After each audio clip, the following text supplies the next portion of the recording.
the feeling of physically proud, I felt it like in my chest. That's the only way I know to describe it. And it wasn't heartburn. It was it I don't it was so weird. I can't explain it. I just felt this like feeling in my chest of like, oh my God, what? That is my podcast.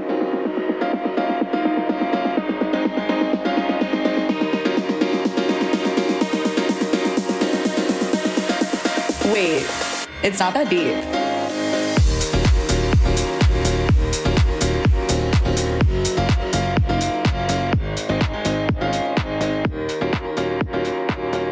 Hey, you guys. Welcome back to Not That Deep. I'm so happy to be in this new studio. I know every week I'm kind of in a different studio, but that's what makes me me. Like I'm never going to be doing the same thing for a very long time. And, that can carry over into relationships, but we're not talking about that today. Fringe Studios, who I mainly record with, Chris, he got a new studio and it's stunning. It's these like neutral tones and I didn't even mean to match it, but here I am. I also got Not That Deep themed nails, which is kind of embarrassing for only myself, but they're cute. When people are like, oh, what inspired you? I'm like, me. I inspired myself. I got a jumpsuit from Nuuly. I always go back and forth with these rental services because I found out recently that I was overpaying significantly for Rent the Runway.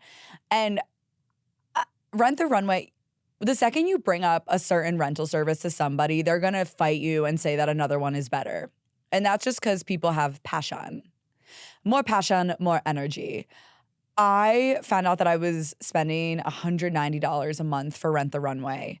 And I had the opportunity to send 2 shipments back and forth, 6 items each. I don't wear that amount of clothing in a month. And I don't even know, I wasn't taking full advantage for it. Maybe if someone had a ton of events, they had to be in the office all the time, if they had outings, if they had modeling events, I don't know who needs that amount of clothing for that amount of money, but obviously somebody, it's not Dana Joy Siegelstein, I'll tell you that. And so, sorry, me like scratching my inside of my nose, I am in public. So that was crazy, but it's okay. Sometimes you just forget. Sometimes you just feel like you're at home. And do you ever realize that like the shit you do at home does not fly in public? Like that scratching of my nose, that's a very solid example of like, maybe don't do that outside of your room. But I did, so it's not that deep. It's literally not that deep. But so I got this jumpsuit from Nuuly. I like Nuuly, but I also don't know if I like Nuuly because it's just different than what I've been doing because I've obviously been doing Rent the Runway. And each one has different types of styles and clothing brands and everything. Rent the Runway has, and this is not advertised, they didn't pay me to say this. I'm like shitting on them. I'm like, they did not pay me to talk about them like this. Rent the Runway also has accessories, so bags and sunglasses and jewelry. And that shit is so fun because I will want to buy funky sunglasses to wear them twice. I've bought sunglasses from the streets of Union Square multiple times and then just thrown them out. They're $10. But if I could rent a really nice pair of sunglasses and, they look like good quality, but also maybe I just want them for a fleeting moment, that's fictitious. That's fictitious. So my jumper, like, there's something about wearing a jumper that I just feel like a big baby. And perhaps because, like, I am prepared to be swaddled when I have a jumpsuit on, but it fits me really well. This jumper is all that fits me right now. Name that movie. Mean Girls. And I am the last person who should be ordering a jumper, who should be wearing a jumper. I have to pee like every 10 minutes, and that's if I'm normally hydrated. My relationship to the bathroom is really strong. We are close. We trust each other. I know that when my body has to pee, like I am going to physically get myself to a toilet or a space outside of the public that I'm going to keep myself safe. Like when I was driving in Portland, Oregon, I would just be like driving on the roads and like doing my road trip, and I would just stop on the side of the road and pee. Like I have no problem making nature my bitch. But when you're in a jumper, you have to allocate at least an extra 50 seconds to actually get it undone and then sit and do your business. So that means you have to kind of work backwards of the second I start to have to pee, it's already too late, especially if I don't have a bathroom close by. You have to be thinking like 30 steps ahead. So that's what I'm doing today, but it's so worth it because I match the decor. I'm in my jumper. I would never wear a jumper on a plane. I would never wear a jumper on a plane because I have to pee so often when I'm on a plane. Obviously, sitting in the aisle seat because I'm courteous. But also, like, I don't know, this one also, if it was a zipper, that would be a little bit easier. But the buttons, the Benjamin buttons, they're a little difficult. I was sitting outside earlier, like physically sitting on a stoop, and a couple men walked by and they were like, I like your outfit. And that was so nice of them because it wasn't you sexy bitch, which I wouldn't have hated. I'm like, degrade me. They're like, I love your outfit, sick outfit. And then if women say, I love your outfit and I'm wearing this, I'd be like, I rented it newly. No gatekeeping here. But for men, I'm like, thank you. Do you think I'm hot? There's just different types that you want to appease to. So I'm in this jumper. I'm excited for the week ahead of me. I had to cancel a big part of my week last week because I was not feeling well. And you know when you start to feel like you're not feeling well, and I don't mean you're sneezing or coughing or your chest is a little heavier, like you think allergies are coming on. I had a really good Monday, and then Tuesday I woke up and I just felt off. I always know that I'm kind of crashing when coffee doesn't work. When coffee does not work for me, I don't know if you guys are the same. If coffee is not working for me, I know that something in my brain is going on and it's not happy. And so I had a meeting and I honestly was forgetting what I was saying in the meeting. It just was a weird moment of I am not myself and I don't feel depressed and I don't feel anxious. My mind and my body is exhausted.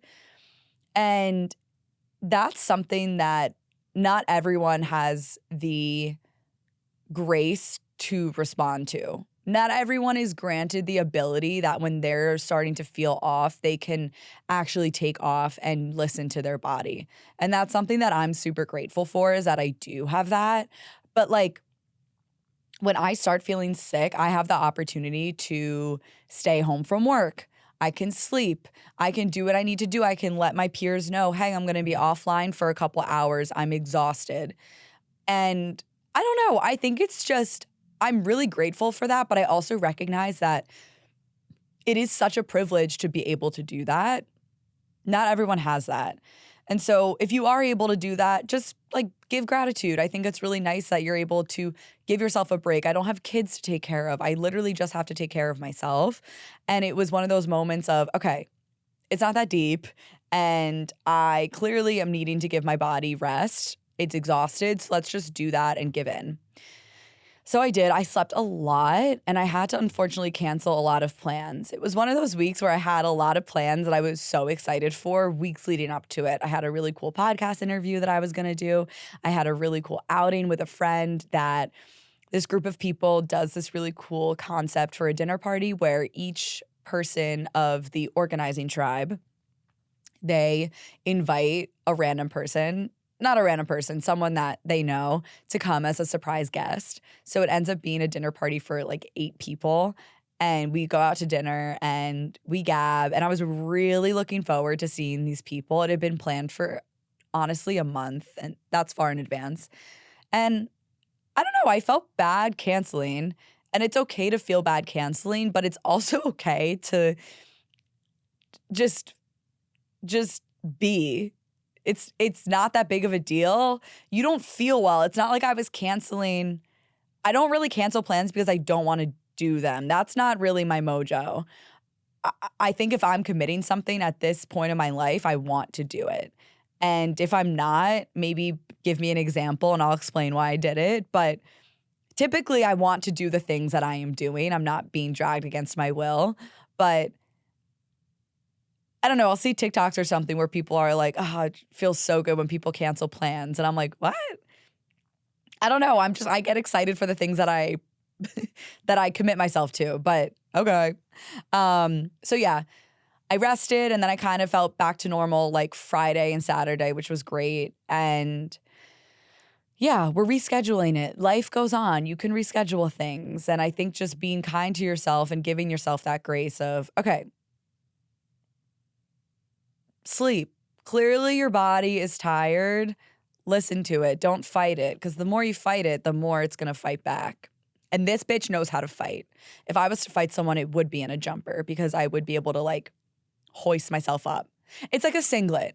A jumper is a singlet. The power of wrestling in a singlet versus the power of going through life in a jumper shakes hands in agreeance. I have a few things I wanted to talk about today. My sister Kayla was like, "What are you going to talk about today in the podcast?" And I genuinely had no idea. But alas, we always figure it out. We as in I always figure it out. I wanted to talk about this podcast is funny because it is funny at a lot of portions, but it is deep at a lot of portions. And I think that's where this concept came to play of like the way that I connect with people and the way that I go through life is connecting via humor. Wait, I need water so freaking bad. I'm gonna slitherine out of here. 1 second. That was such a good sip. You know when you drink something and you can like feel it run through your body? You know when you do cocaine and you can like feel it go through your same thing. Same high, different tactic.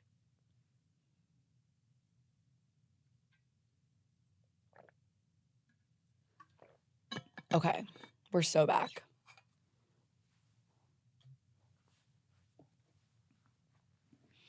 So, did this move? Whatever.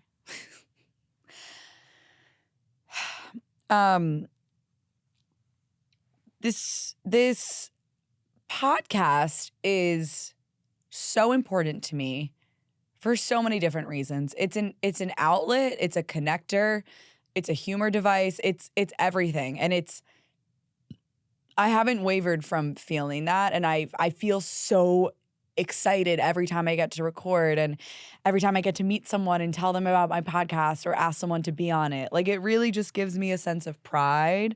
Probably what my mom felt when like she found out I was her daughter. Maybe. But today I wanted to talk about a few things. I want to end on a very high note because something amazing happened to me. But something that I also wanted to talk about is one of my coworkers who meant a lot to me passed away a few weeks ago. And over the last couple of weeks, we've kind of been honoring him. His funeral was on Friday, and we have an in-office celebration of life for him on Wednesday. And I just kind of wanted to talk about him, and I'm going to do my best to connect it to whoever is listening. But I think after losing my grandma, I truly feel like I have been opened to an entire new dimension of grief. And I'm thankful to be in therapy at the time because I can talk through it and I'm really open with my emotions. But I think that it's given me such a different perspective on grief and on loss and on illness and on the unfairness of life, but also the beauty of life. And my coworker, Terrence, he was truly the best. And I find a lot of times when anyone passes away, a lot of people have a powerful presence, a powerful energy, and the saying when they walked into a room, they lit it up. I think that's something that is said about a lot of people, and it's a really nice thing to say about somebody. when Terrence walked into a room, he became friends with everybody in 5 minutes. And that was something that a few of the people that spoke at his funeral said, but it's also something that everybody at work always knew and really adored about him. He sat diagonal from me, and as we go throughout work, I think that there are certain people that I connect with more. At work, I think everyone can relate to that. You're not going to be best friends with everybody. It's not like Terrence and I were best friends by any means, but he was a consistent, constant source of light and humor and support. And he fucking rocked. And I think saying like, oh, my coworker passed away, not everyone kind of like can understand, because it's like, oh, well, it's your coworker. Were you guys close? What was the relationship? And it's not even like my coworker passed away. It's like Terrence passed away. This force of nature, this person who meant so much to so many people is no longer here. And it's really sad. And I've been struggling a lot with the loss of him, because it's sad that he's not going to be here anymore. It's sad that we're not going to be able to laugh together. It's sad that I won't be able to see his face when I come into the office and we can catch up. It's really weird losing someone that you're used to seeing Tuesday, Wednesday, Thursday. I think that I'm having such a hard time with his loss specifically, because he was sick, and the theme of just how unfair life is never lost on me. And yes, like, life is amazing. Life is beautiful. We're connecting, we're vibing, we're laughing. But it's so unfair that people get sick. And what a simple statement that is. But I can't cope with it. I can't find peace with the fact that people get so sick and then they die. What the fuck? Like, I hate it. And on one part, it's, well, Dana, use that as motivation to live each day to your fullest and appreciate your healthiness. 100%. I do that. But it's still okay to just feel angry at how unfair illness is, period. And that's what I'm struggling with, is like, one day he's here and one day he's not. And this funeral was the most beautiful funeral I have seen. It was in a church in Harlem, and every pew was filled. And you could feel how much love there was. And hearing his college friends and his wife talk about who he is was so spectacular, because I knew him. He was the same person in the office that he was in his everyday life, that he was growing up. Terrence had this consistent character that moved mountains. He carried such charisma with him.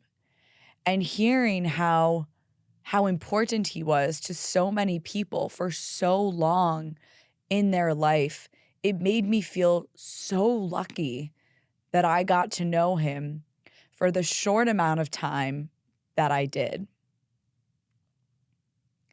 And I wanted to talk about this because I miss him and never doubt the impact that you have on somebody. You could be making someone's day and have no idea if they don't tell you. And that's what this is about, of just smiling at strangers, complimenting somebody. You never know what somebody is going through. And treat people well and treat people the same. Something that that cracked me up. The reverend who was speaking at the funeral, he said that a congregant had come up to him shortly before the service started and asked if Terrence was white or black because he's never seen so many white people in that church. And he was saying that to him, that was so Terrence did not give a fuck what race you were, what religion you were, how old you were. Terrence was always asking me when my next comedy show was. And he finally got to go to one of my comedy shows.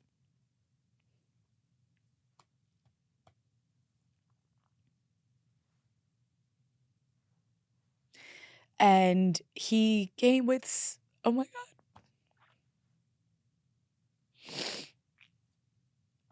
He came with 6 girls that we work with.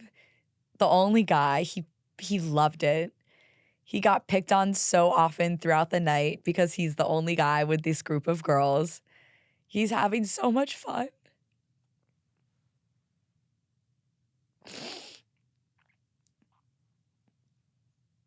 And I'm really happy that he got to see me do comedy, but that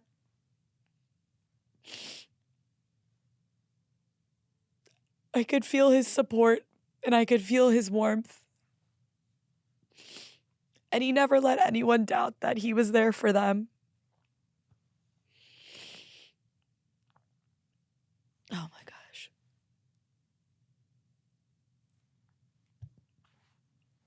That's the power of him.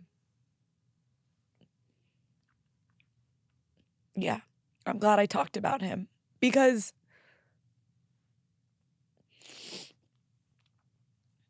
you just never know. You never know. And I'm just so freaking grateful for him. If my mascara is running and I can't see, I'm going to freak out. I think I'm fine.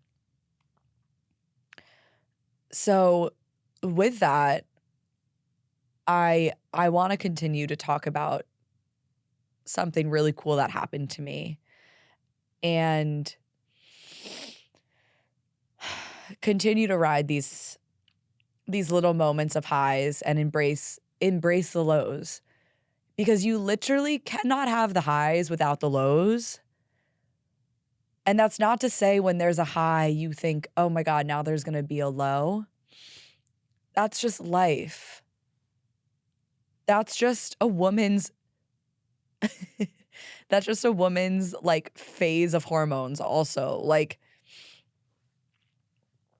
for every follicular, there's going to be a luteal or whatever. For every ovulation, there's going to be a luteal. And that's okay. Enjoy the luteal. Enjoy the ovulation. Enjoy it all and don't go so hard on yourself. I was doing my Women on the Street interviews, and I love doing Women on the Street interviews. I also want to pause for a quick second. Whoa, titty exposure. I also want to pause for a second because I have a little bit of a raspy voice. Every bitch that has a raspy voice, if she's like, oh my God, I hate my voice. No, she doesn't. She worked hard for that. And all I mean is by she worked hard by that is either she was pumping cigs or she was singing her heart out at K Town Karaoke. I was the latter. I was singing my heart out at K Town Karaoke. And I think that sometimes people forget that you can just go rent out a karaoke space and sing with your friends. You should do that more often. I was singing my goddamn heart out. I did a really bad thing though. I recommended the song Intoxicated for karaoke, and I do feel like I'm going to hell for that. It's not a karaoke song. It's like ba ba ba ba ba ba ba ba ba ba ba ba. You're like, yeah, that sucks. It was more so to get people hyped up, but like the backdrop of the song in a karaoke room is not the point as much as the lyrics. Therefore, the backdrop / the bass is not going to be as heavy as it would be if you weren't in the karaoke room. So therefore, you need to do songs that rely heavily on lyrics.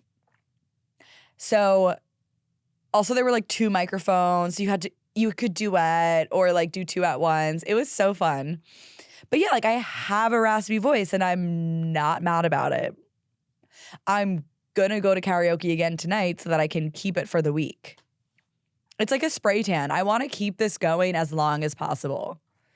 I'm like, what if I didn't shower for 7 days? What if I continued to go to karaoke every night and just kept this raspy voice on lock? Think smarter, not harder. So I've been doing Woman on the Street content with my good friend Mike Points from high school. Here I go pivoting again. Like, do you guys like running into people from high school? I feel like this is an ongoing thing. And I know you're going to say, it depends. And if you're 55 listening to this, you're going to say, I haven't had that in 30 years possibly. But like, I love running into people from high school. How cool is that? We grew up together and now we're running into each other on the streets of New York City. Sorry, I'm gonna fangirl over you even if I don't even like you. Like, that's so fun to me. And also, other people feel differently and I respect that. Some people are like, I will cross the street. I will pretend to be on the phone. I will do anything in my power to not talk to someone from high school. A lot of my friends are like that. I ran into 2 guys from high school last week, and I physically went out of my way to approach them. Like, I feel I'm such a dad sometimes in positions like this. I'm like, hey, what are you 2 doing here? And then they're like, oh my God, Dana? Like, did you get work done? They don't say that. They're like, you look amazing. They don't say that. They're like, hey, what the fuck? They're like, I'm in a rush. Do you have 5 seconds to learn about our Lord and Savior, Jesus Christ? I get so excited. I'm like, how are you? I remember all of their siblings' names. I have an insane memory too. So maybe that's why I like it, because it's really where I shine. I'm like, how's your brother? He was a year younger than us, right? Jonathan. And he's like, what the fuck? But then he was like, thanks for asking about my brother. I don't know. Everyone feels differently. But I texted my friends, you'll never guess who I ran into. They obviously didn't guess. And then I sent them a photo because I obviously take a photo with whoever I ran into from high school. And they're like, Dana, why does this always happen to you? And I don't know if it always happens to me, but I definitely always go out of my way to make sure it happens. So maybe it does always happen to me. And I don't know, I just think it's fun. But so I was going to do Women on the Street. We were like in Columbus Circle, random. Columbus Circle is random. I'm sorry. Columbus Circle is one of those places where like if you see me there, you should wonder why I'm there. If you see me in Union Square, you're not wondering why I'm there. I'm just in Union Square. If you see me in Columbus Circle, you should think, is everything okay? I don't know. Do you guys feel that way about other places? Like what's another one? Like if you see me in Battery Park, you should be like, are you okay? Like, what am I doing in Battery Park? I don't know. That's really it. Maybe Nomad too. Nomad's low-key random. Yeah. Battery Park, Nomad, and Columbus Circle. Alert the authorities. I'm just checking the time.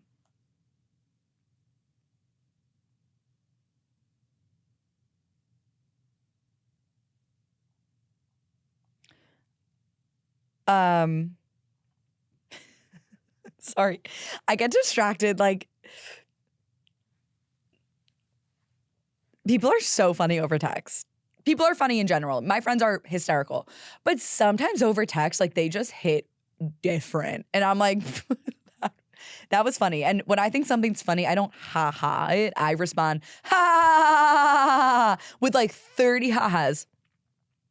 And sometimes, I don't know, one time was like, why do you always respond like that? And it's like, oh, I'm sorry, you're cracking me up. Are you mad about that? Shut the fuck up. Leave. So I was in Columbus Circle. We were there, I don't know why. It was like a halfway point between me and Mike. Fine, fair. And we were filming, and it was a little rainy. My hair was frizzy, which was so annoying because this is what I've said about going viral. I feel like I go viral when I don't look good. And it's not like I look disgusting. I'm not disgusting looking. I'm self-aware. But like, God forbid my hair looked a little delicious. So I'm doing my woman on the street stuff, and I'm stopping these girls. I haven't done it in probably a few months. So like, you know, it's like riding a bike. Like it takes a second to warm up. And I see these two girls walking, and I'm like, hey, girlies. And they're like, hey. And they come over, and I start talking to them, and I introduce myself because I also have stickers. I got stickers made, and I'm like putting them all over the city, but also I'm giving them to people when I interview them, similar to how I give my guests my totes. And I start to say, my name is Dana. I have a podcast called Not That Deep. I have stickers. And they start screaming. They're like, what? We were just listening to you. What? And I'm standing there, these damn fools. There's no way you were just listening to me. There's just no way, because the people that listen to my podcast are my friends and family. I don't have reach. I don't have influence. I'm being so mean to myself, but this is just how I think. I'm like, no, you idiots. And they're like, no, we swear we were just listening to you. And all of this is on camera. I was saying, I feel like you were probably thinking of Not Skinny But Not Fat, maybe something else called Not That Deep, maybe something else done by like a Jewess in a jumper. I have no idea. And I say, pull it up. Not to threaten them, not to threaten them, but to just be like, I don't believe you. And they pull it up, and what do you know? It's literally my podcast. I'm speechless right now. I was so shocked. I was so freaking shocked and honored. I've never experienced a feeling like that. Like, I felt pride. I think I've been like, I'm so proud of myself, or something like that essence in the past of like, I'm proud of myself. But I didn't actually physically feel proud of myself. I felt mentally proud. It was the feeling of physically proud. I felt it like in my chest. That's the only way I know to describe it. And it wasn't heartburn. It was so weird. I can't explain it. I just felt this like feeling in my chest of like, oh my God, what? That is my podcast. And she was saying that she was going through a hard time. I still have not asked how they found it. TikTok, Instagram. I don't know how they found it. But what I do know is that she enjoyed the episode so much. I still don't know what episode she listened to. And she sent it to her friends. So that's why they both knew about the podcast. And, you know, I was so excited. And what was so interesting to me about my behavior was after we talked, we ended up talking for 30 minutes. I was like, okay, the sun is going down. I'm losing interview time. But also, I just met my first real life listener who's not blood related to me or is my friend. And that is so spectacular. And I will continue to talk to you as soon as the sun goes down. But after we were done doing the woman on the street, I love a mass message. I will always be riding hard for a mass message. Mass messages are so important because I think people don't always love them because they don't feel personable. But when you receive a mass message from me, like, it is personable because I have you in mind when I'm copying and pasting it to you. I'm not like writing mass messages of like, I love you, thinking of you. No, no. If I'm thinking of you, I'm texting you individually that I'm thinking of you, which I love to do. I'm writing a mass message if I have an upcoming comedy show, if I need multiple people to like something on Instagram, if I need multiple people to subscribe to something, who knows what I need? I'm a needy bitch. But I wanted to write a mass message explaining this situation, what just happened, because I wanted to share it with those on my bloodline and those that are my close friends. And it was really amazing to me because when something like that happens, those that I love are who I want to share it with. It's not strangers. And I think that that's just something that speaks to me and means a lot to me because I have really awesome people in my life. And if you're listening to this, you are 100% one of them. And it was amazing. Everyone's responses of like, that's awesome. I hope you feel really proud of yourself. Like, this is just the beginning. And they're right. It is just the beginning. To know that I am not just speaking to my family and to my friends that had not clicked before. I'm not obsessed with numbers. I'm not obsessed with engagement. This is fun to me, and that is why I'm going to be doing this for a very long time. The fact that somebody that I do not know is listening to my podcast, I get that that is the point of this, but that just never crossed my mind. And so it was this really unbelievable and unforgettable moment of like, this is why I am going to continue doing this, because I have not even come close to untapping my potential. And meeting these two girls, Natty and Mel, I'm still so excited from it because I never thought that would happen. And I don't think it's imposter syndrome. Imposter syndrome is like, I guess when you can't believe something is happening because you just, let me look it up actually, because let's see.